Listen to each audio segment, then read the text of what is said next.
오늘 등장하는 나병 환자는 말로 할 수 없는 고통을 받고 있었던 사람이죠.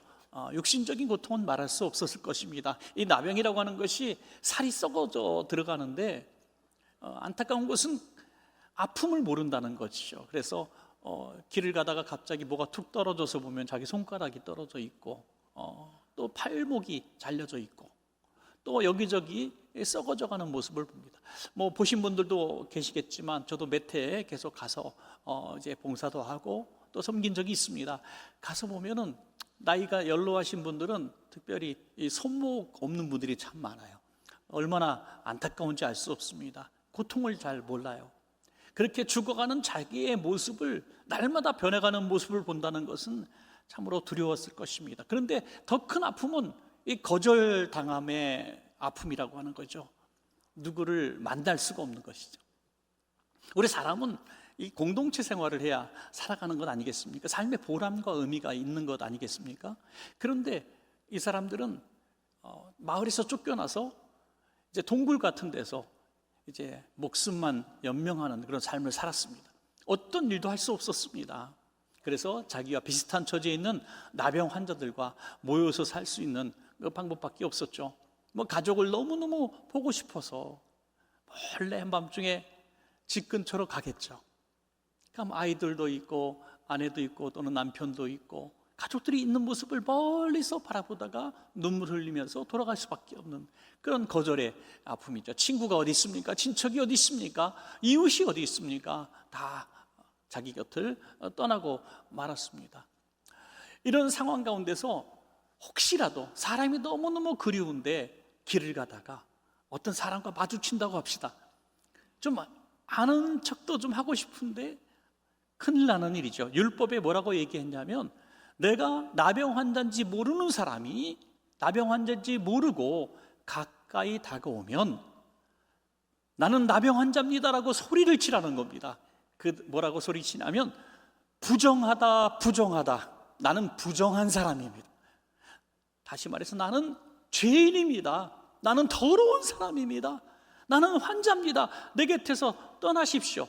만약에 이런 의무를 다하지 않아서 나병 환자와 접촉이 됐어요. 그런데 보니까 나병 환자야. 그럼 어떻게 한다고요? 어린애든 어른이든 상관없습니다. 돌로 쳐서 죽여도 이거는 감옥에 가지 않습니다. 마땅히 벌을 준 거죠. 죽여도 된다는 거죠. 자, 이런 고통 속에서 살아가던 사람이 이 나병 환자입니다. 오늘 이 시대에도 이 나병 환자와 같은 이런 두 가지 고통 속에서 살아가는 사람이 우리 주변에 너무 많습니다. 혹시라도 우리 성도님들 가운데에 육신의 질병, 나병과 같은 질병, 정말 불치난치의 질병을 안고 살아가는 분들, 그래서 내 주변의 사람들이 다 떨어지고, 간호하던 사람도 다 떨어지고, 도와주는 사람도 떨어지고, 지쳐버린 고독한 그런 분들이 있습니까? 그리고 또 힘있고 능력있고 또 내가 뭔가 할 수 있을 때는 내 주변에 많은 사람이 있었는데 지금은 아무도 나를 찾아오지 않고 만나자고도 하지 않고 거절하는, 혹시라도 누구 만나고 싶어서 전화하면 아주 불쾌하게 전화를 받고 왜 전화하냐는 듯이 이렇게 전화를 끊어버리는 이런 슬픔을 당하는 분들 계십니까?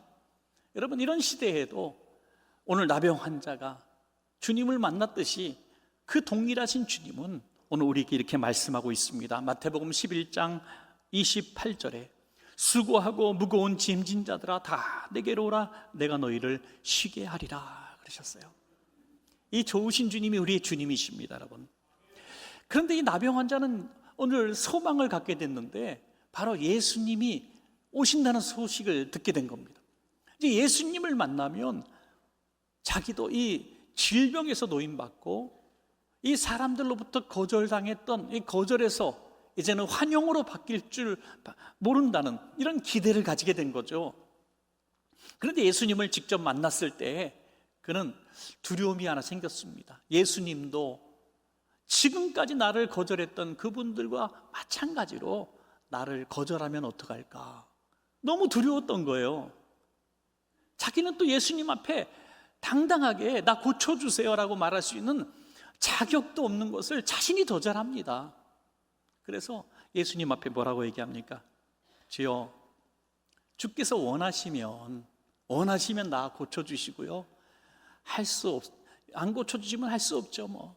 이렇게 안타깝고 불쌍한 눈초리로 얘기할 때 예수님 뭐라고 잠시 쉼도 없이, 무슨 소리냐, 내가 원한다, 내가 너를 원한다, 내가 원하노니 깨끗함을 받으라 말씀하실 때 나은 줄로 믿습니다. 여러분, 우리는 주님을 오해할 때가 많아요.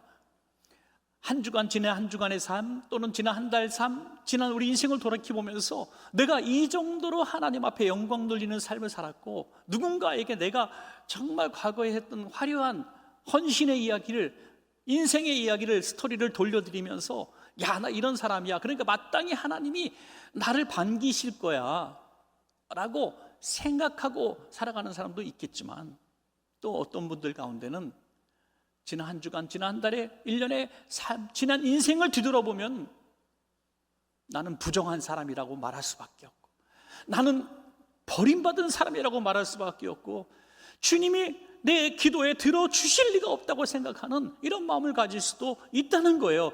순전히 우리 삶을 뒤돌아보면서 말이죠, 자기 스스로. 그러나 여러분, 이건 하나님에 대한 오해라고 하는 거죠. 하나님은 어떠한 사람이든지, 어떠한 상황을 만났든지, 과거에 어떤 삶을 살았든지 상관없이 주님, 내가 주님께 왔습니다 라고 부르짖으면 주님이 즉시로 우리를 맞이해 주신다는 것입니다. 여러분, 아니 어찌 보면 더더욱 이 나병 환자처럼 주님이 나를 맞아 주실까? 오늘 나를 사랑해 주실까? 나의 병을 치료해 주실까? 그런 의심을 품을 정도로 내 삶이 주님께 기쁨이 되지 못하는 삶을 산 분들이 어찌 보면 주님께서 더 원하시는 심령이에요. 주님이 원하시는 마음은 삶일 수도 있겠지만, 더 중요한 것은 상한 마음이라고 했어요. 상한 마음.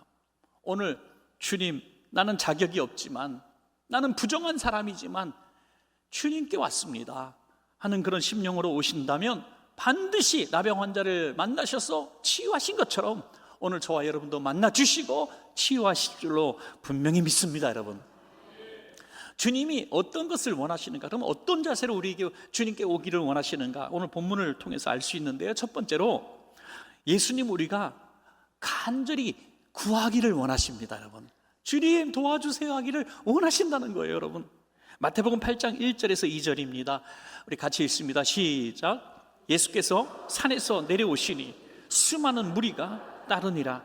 한 나병 환자가 나와 절하며 이르되 주여, 원하시면 저를 깨끗하게 하실 수 있나이다. 아멘.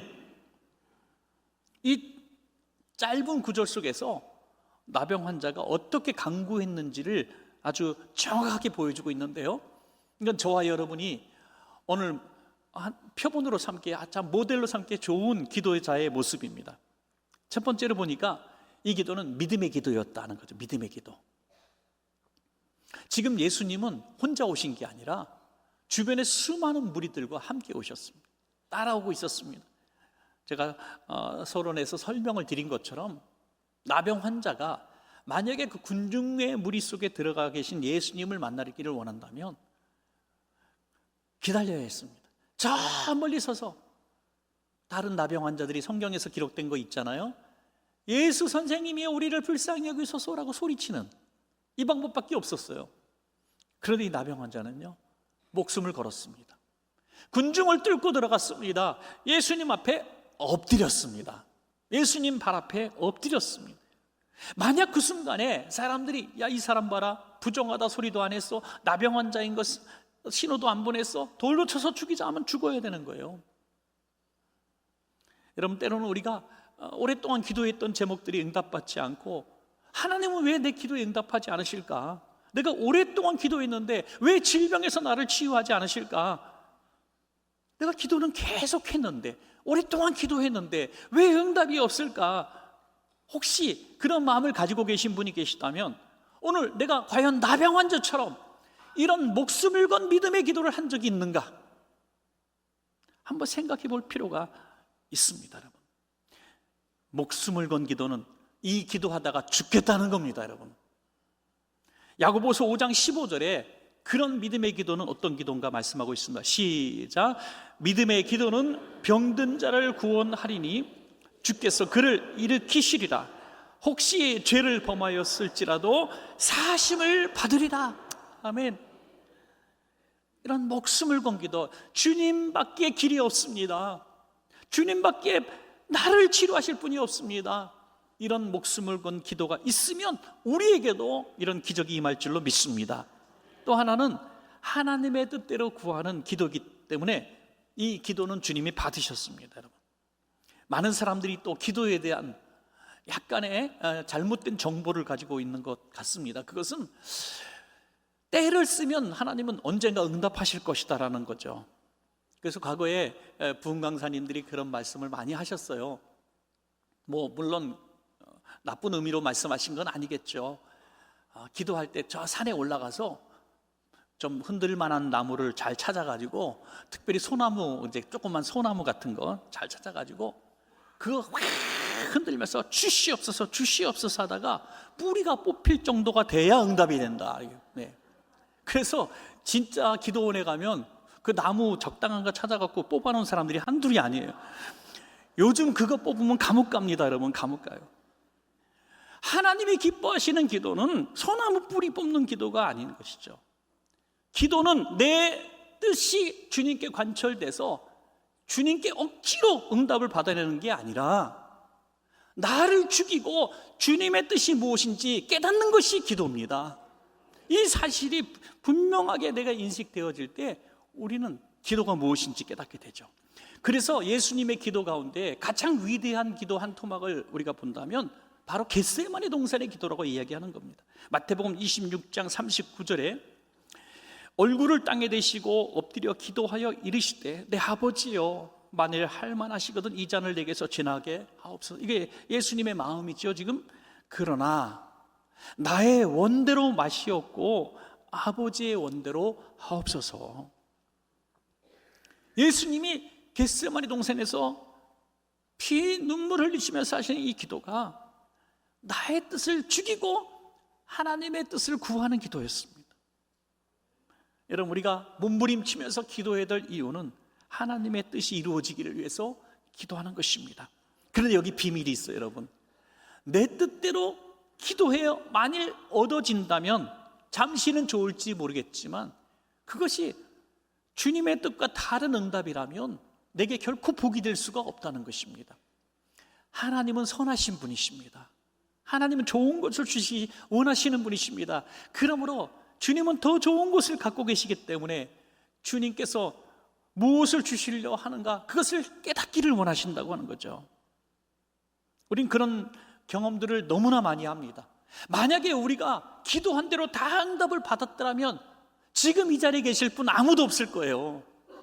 왜? 기도하면 다 이루어지는데 뭐하러 내가 교회에 와서 예배를 드리고 헌신을 하고 이렇게 조심스러운 삶을 삽니까? 기도하면 다 되는데. 그게 아니잖아요. 때로는 몸부림치며 기도했고 이해를 할 수 없고 하나님의 뜻이 어디 있는지 알 수 없어서 눈물 흘릴 때가 얼마나 많습니까? 심지어 그렇게 많은 성도들이 눈물로 기도하고 성전을 건축하는 일에도 아니 성전에 짓는 회사가 공사를 멈추고 또 그 성도들이 손해를 보고 오랫동안 성전 없이 눈물로 기도하는 교회들이 얼마나 많습니까? 아니 다 지어놓고도 뺏기는 교회가 얼마나 많습니까? 제가 아는 친구 목사님 동생 정말 큰 교회를 줬어요. 한 5,000평 되는 교회를 줬는데 5년이 걸렸어요. 5년 죽도록 고생했어요. 그리고 건축비도 2배가 들었어요. 2배. 이해를 할 수가 없잖아요. 아니 다른 것도 아니고 성도들이 피눈물 흘려서 헌금을 드리고 매일같이 철야 금식하고 부르짖었는데 왜 이 문제가 그렇게 오랫동안 안 풀립니까? 분명히 우리는 깨닫습니다. 하나님이 원하시는 것은 콘크리트 건물이 아니라 그 안에 있는 성도들이었다 하는 거죠. 성도들. 하나님은 건물을 받으시는 게 아니라 성도들을 다듬어가고 계셨던 거예요. 그러므로 주님의 원하시는 것을 깨닫기 위해서 우리가 기도하는 거예요. 눈에 보여지고 만져지는 것이 응답이 되어서는 안 된다는 거죠. 혹시 여러분 사업에 실패해서 지금 너무너무 힘들어서 하나님 도대체 나한테 왜 이러십니까? 질병이 걸리셔서 하나님 도대체 나한테 왜 이러세요? 너무 고독하고 외로워서 하나님 왜 나를 버리셨습니까? 마치 나병 환자가 그래도 성전엔 들어가고 싶은데 성전도 들어갈 수 없어요. 하나님조차 배울 수 없는 이런 상황 가운데서 너무 힘들어 이해할 수 없는 이 상황을 정말 밤 잠 못 이루며 고생하고 있다고 합시다. 여러분, 그 일을 통해서 하나님이 말씀하시는 소리가 들려진다는 거예요. 세미한 주님의 음성이 들려지는 것입니다. 그 고난이 없으면, 그 부르짖음이 없으면, 그 간절한 기대가 없으면 하나님 앞에 나오지 않는 우리를 위하여 하나님은 그런 일들을 허락하신다는 거죠. 여러분, 그러므로 오늘 아픔이 있고 문제가 있다면 주님은 우리가 그 문제를 가지고 간절하게 하나님의 뜻을 구하는 기도를 하기를 원하시는 줄로 믿으시기 바랍니다. 그러면 하나님이 분명히 깨닫게 하시고 기뻐하심으로 응답해 주실 것입니다. 두 번째로 예수님은 우리의 기도에 분명히 응답하기를 원하십니다. 마태복음 8장 3절입니다. 시작. 내가 원하노니 깨끗함을 받으라 하시니 즉시 그의 나병이 깨끗하여 진지라. 아멘. 나병 환자는 정말 두려운 마음으로, 정말 죽으면 죽으리라 하는 마음으로, 그리고 또 예수님만 바라보고 있지만 예수님이 거절하시면 할 수 없잖아요. 그런데 그 예수님은 다른 사람들처럼 야, 이 나병 환자가 여기 왔어? 움찔거리지 않으시고 또 꾸짖지 않으시고 즉시로 말씀보다 먼저 하신 게 뭡니까? 손을 내밀어 그의 몸에 대셨습니다. 여러분, 경악할 노릇이에요. 당시에 이 나병 환자와 같은 하나님의 벌로 인해서 입은 이 질병을 가진 사람을 접촉하게 되면 그 부정함이 이 사람에게 전염되는 것입니다. 그래서 옷만 빨아서 안 되고 목욕만 해서도 안 됩니다. 정결 예식을 행해야 됐어요. 부정한 사람 만졌다는 이유 하나로 옷을 빨고 또 몸을 씻고 정결 예식을 해서 하나님 앞에 용서를 구해야 됐다는 거예요. 그런데 예수님은 그 나병 환자의 몸에 손부터 대셨다는 거예요. 이렇게 말씀하신 것 같아요. 얼마나 사람이 그리웠냐, 얼마나 접촉이 그리웠냐.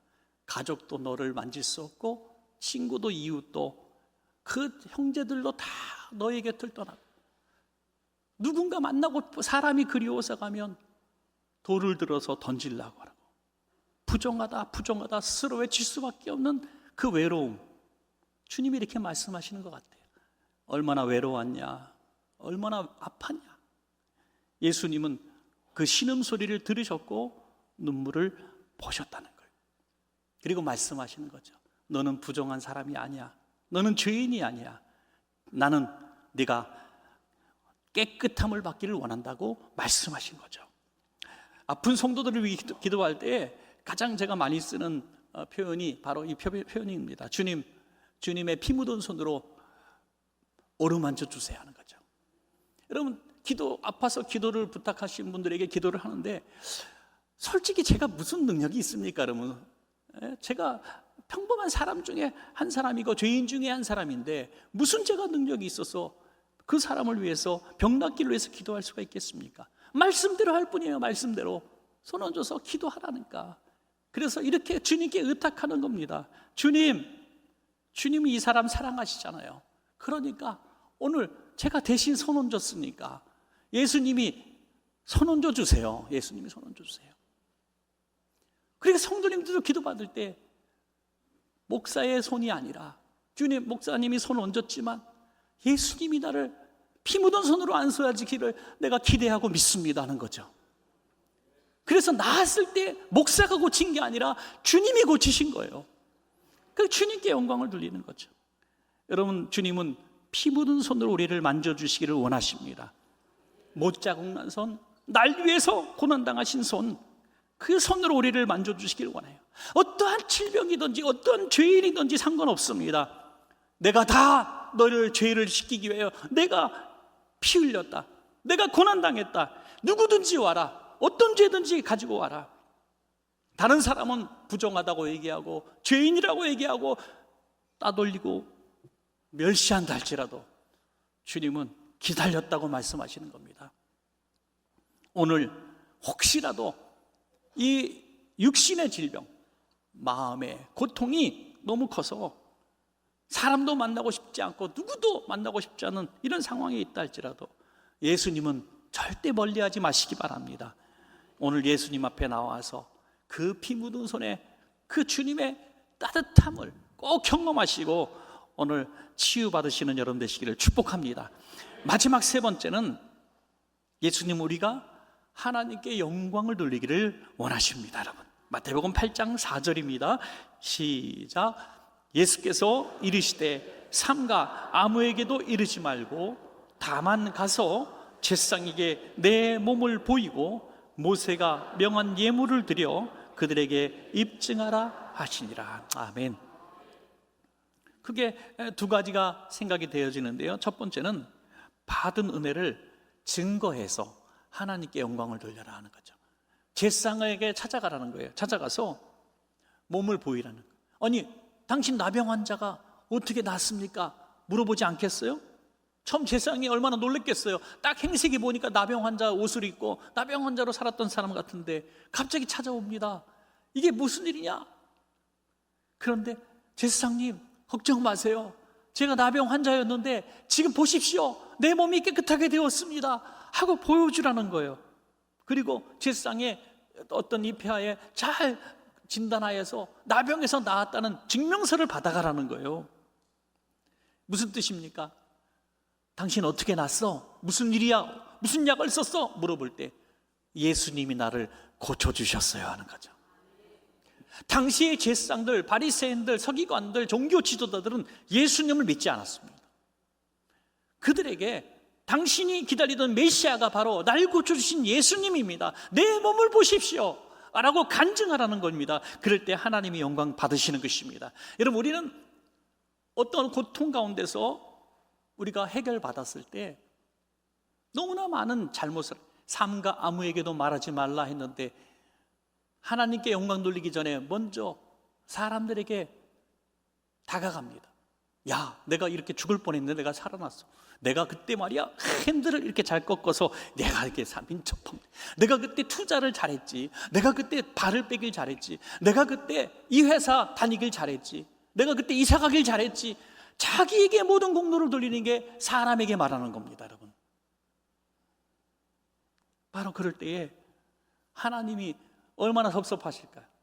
주님께서 고쳐주셨는데 사람들에게만 자랑하는 이 모습을 주님은 기뻐하지 않는 것입니다. 마지막 하나는 모세가 명한 예물을 드려 하나님께 영광을 돌리라. 레위기 14장에 보면요, 나병에서 회복된 사람들은, 나은 사람들은 감사의 예물을 드리도록 정해져 있는데요, 간혹 가다가 이렇게 낫는 사람이 있었던 것 같습니다. 그래서 보통 새 2마리를 바쳤대요. 새 2마리를 바치면 한 마리는 이제 예식을 행해서 그 피를 내고 또 한 마리는 그냥 살려준다는 거예요. 해방시켜주는 거예요. 죽음에서 생명으로 옮겨진 것을 상징한다고 합니다.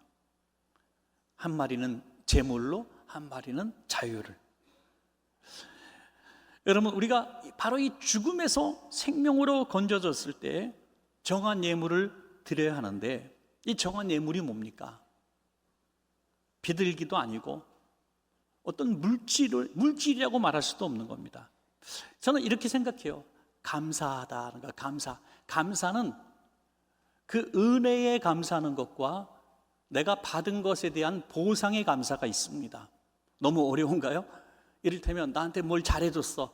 그래서 잘해준 거에 맞게 감사를 하죠. 이게 보답입니다. 이를테면 따뜻한 친절을 좀 베풀어줬어요. 팁 $1 딱 줄 수 있죠. 이게 감사, 그죠? 그런데 너무너무 오랫동안 나한테 잘해줬어요. 그러면 $1 주면 뺨 맞잖아요, 그죠? 그 감사는 좀 더 클 수가 있어요. 나의 생명을 구했어. 그러면 그 생명값은 뭡니까? 모든 것 드려도 부족할 겁니다. 그래서 이렇게 생각합니다. 하나님의 은혜에 대해서 우리가 감사해서 뭘 하는 것은 감사에 대한 대가가 아니다. 보답이 아니다. 만약 그렇다고 생각한다면 하나님의 은혜를 멸시하는 겁니다. 은혜는 뭡니까? 자격 없는 자에게 선제적으로 주시는 것이 은혜입니다. 우리는 은혜를 받은 사람이에요. 모든 사람이 거절할 때, 모든 사람이 돌로 치려 할 때 손 얹어 주시고 안아주시고 낫게 하시고 가족으로 돌려보내시고 새 삶을 살게 하셨다.